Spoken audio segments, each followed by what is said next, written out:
Hey, in this quick and easy tutorial I'll show you how to transfer photos from iPhone to a laptop or PC. For this tutorial we'll be using Google Drive. Open this app and if you don't have it you can download it for free from the App Store, okay? So that being said, I'll just press on it and sign in with your Google account. Once inside it, you'll find the plus button in the bottom right corner. I'll press on it and let's select upload file from the top and select photos and videos. Once inside it, select where your photo is, I'll press on recent and I will select the video which I would like to upload, then I'll press on upload.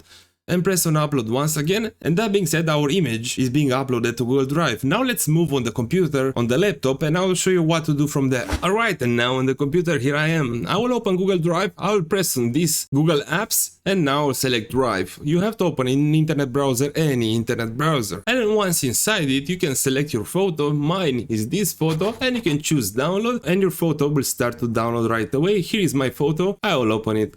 So this is how to send photos and images from an iPhone to a laptop. Thank you for watching and bye bye.